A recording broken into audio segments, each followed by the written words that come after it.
Abarth is to Fiat what AMG is to Mercedes.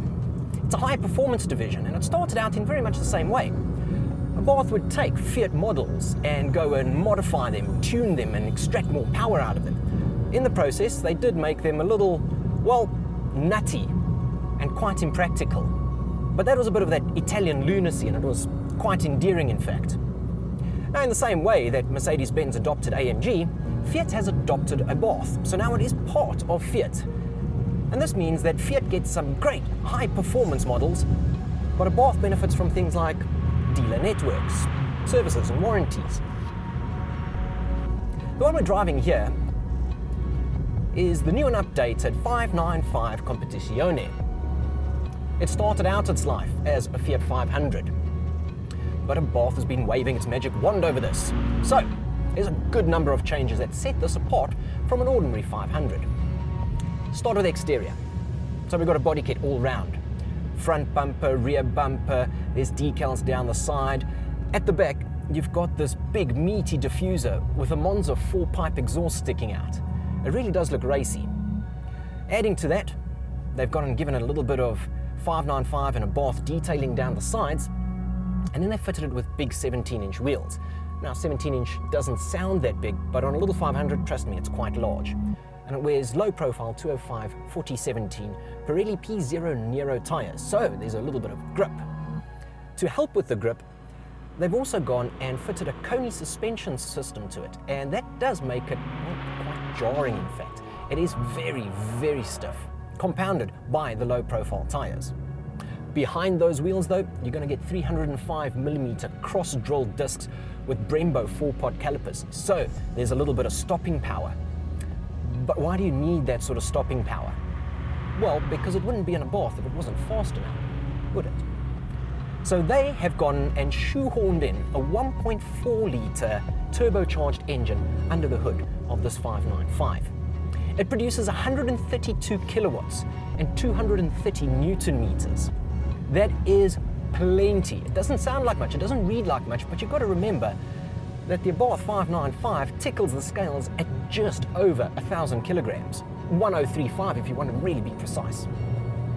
So that means that this has got fantastic get up and go.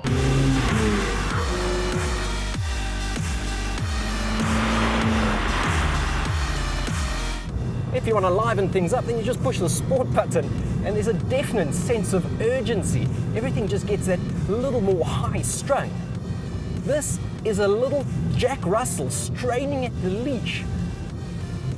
You can't help but climb into it and think that you're on a racetrack and that it's race day. All right, and that is a little compounded by the interior, because, well, they fitted it with this massive boost gauge here on the dashboard. And under load, you're going to see this thing register a full 2 bar. Now, the ride isn't assisted because we're sitting in, they're beautiful to look at, don't get me wrong, but they're massively uncomfortable Saybelt carbon fiber backed bucket seats. They're adjustable, but only when the door's open, because you can't get your hand down in this gap here to actually adjust the seat. So you have to stop and open the door to adjust it. Like I said, it's Abarth, it's massively impractical. The steering wheel's also got these beautiful, genuine carbon fiber inserts with Alcantara, and they've given the binnacle the same sort of treatment. I love it. I think it looks fantastic. It's got mod cons, so we've got climate control, full digital climate control. We've got, well, the usual sort of infotainment bells and whistles and a multi-function steering wheel. So you've got voice command here. It's even got navigation, and that's quite nice, even though the system isn't, well, the easiest to use or the most friendly. Hashtag Abarth.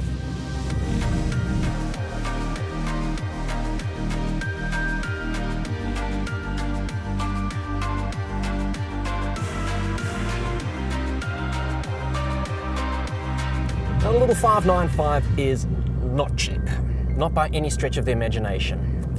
Retails for 443,500 Rand, and that's a lot of money for what is essentially still a 500. Same sort of space, just less practicality. It's definitely not one of those where you'd say, well, the smart money would buy it. This you buy because, well, you want it. and you're going to use it on weekends. I think you tire of it during the week. But there's no denying that it is epic fun to drive. It really is. It is that little yellow smiley. Have a nice day.